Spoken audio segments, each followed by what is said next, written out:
Virginia Fábregas, la Sarah Bernhardt mexicana. La actriz doña Virginia Fábregas nació en Ocoalco, estado de Morelos, el 17 de septiembre de 1871. Vino al mundo en humilde lecho y su nombre de pila fue el de María, correspondiéndole el apellido Barragán de su progenitor, los que decidió cambiar cuando se matriculó en la Academia Nacional de Bellas Artes, adoptando el más eufónico y atrayente de Virginia Fábregas. En 1892, cuando cumplía 21 años, se presentó profesionalmente en el palco escénico y la crítica advirtió lo extraordinario de su voz, que lo mismo era perceptible cuando hablaba suavemente, modulando al oído advertencias amables, que cuando la elevaba de tono y profería a pulmón lleno expresiones de disgusto. En su propósito de desenvolvimiento, determinó unir su vida con la de Francisco Cardona, y juntos organizaron varias temporadas de arte cómico y dramático, en las que organizaron una compañía que, tras de recorrer el país, les permitió formar un teatro que aún subsiste y al que le impusieron el nombre de Teatro Virginia Fábregas en la capital de la República.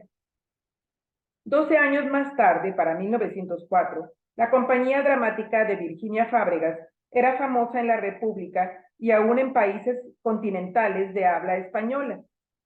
Al lado de doña Virginia se habían formado actrices y damas jóvenes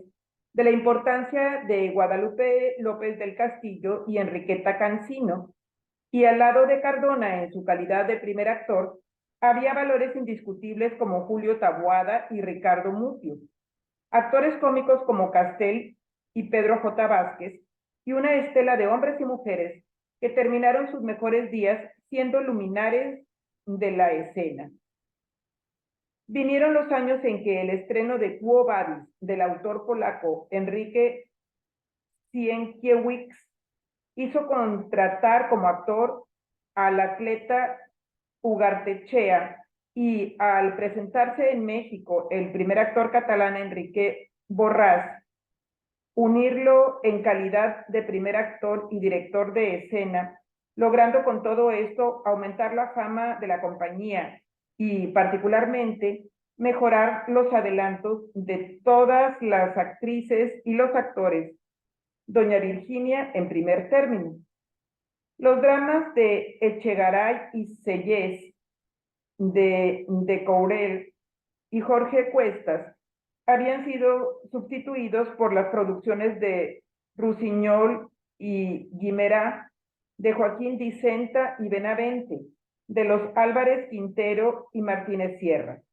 Las traducciones de Victoriano Sardou, debidas a la precisión de Alberto Michel, hacían olvidar a Jorge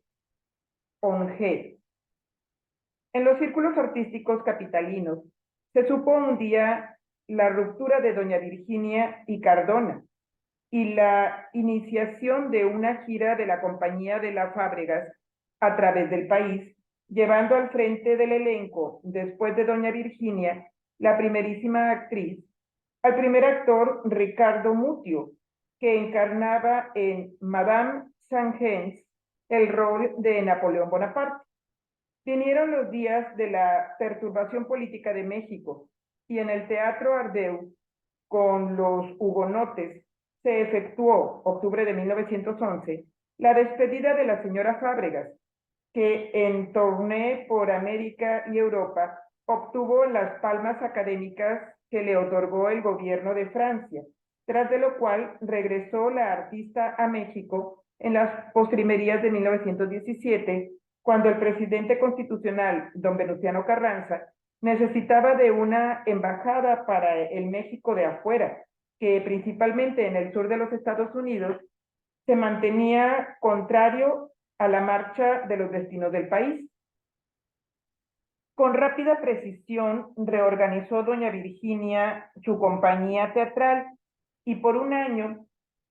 hizo temporada en suelo norteamericano, desde Texas a California, llevando a los escépticos de la Revolución una nota de arte teatral mexicano que mitigó en mucho las animosidades de los porfiristas, orozquistas, huertistas y villistas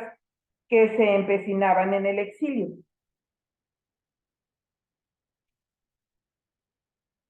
Después de una actuación tan fructuosa, en la que las máximas ovaciones las ganó con la representación de La Mujer X, volvió a México, en donde nuevas figuras de la escena estuvieron en su derredor. Sufrió el serio desencanto de que su hijo Carlos Sánchez Navarro no sintiera el encanto del foro y las candilejas, y habló de retirarse y de hacer la última temporada teatral de su vida, que remató en 1935 en el Teatro Degollado de Guadalajara, en donde representó Sasá de Sardú. Pero el aplauso constante del público, el encanto de las emociones de los dramas y de las comedias, el lenguaje sugerente de los nuevos autores, aún la urgencia de formar nuevas figuras, y entre ellas la de su nieto, a quien todo México conoce con el nombre de Manolo Fábregas, la hicieron continuar sexagenaria en la vida de los diversos escenarios de la República, con frecuentes escapadas a Centroamérica y las Antillas. A los 60 años, la proverbial resiedumbre física de doña Virginia se transformaba en pesantez y obesidad. Sus movimientos en la escena se volvían torpes, y como en el caso de la Sarah Bernhardt auténtica, los tramoyistas lograron a base de cortinas hacerla aparecer y desaparecer de frente al público, ganando así, a fuerza de mutaciones, la rapidez del desarrollo de la representación. Doña Virginia llegó a los 70 años y perseveraba en las giras a través de la República, llevando en su repertorio teatral la producción de García Lorca y de Fernández Ardavín.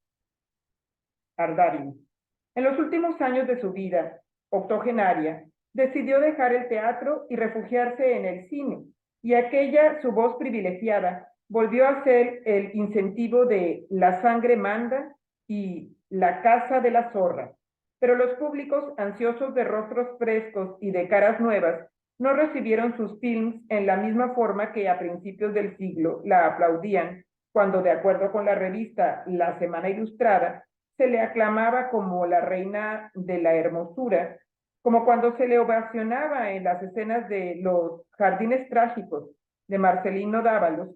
o la de La Sangre Manda de Federico Gamboa. El 17 de noviembre de 1958, cuando había vivido 87 años y 2 meses de vida, cesó de latir el corazón y se apagó la voz privilegiada de aquella infatigable artista. Sus restos se guardan en la Rotonda de los Hombres Ilustres del Panteón de Dolores.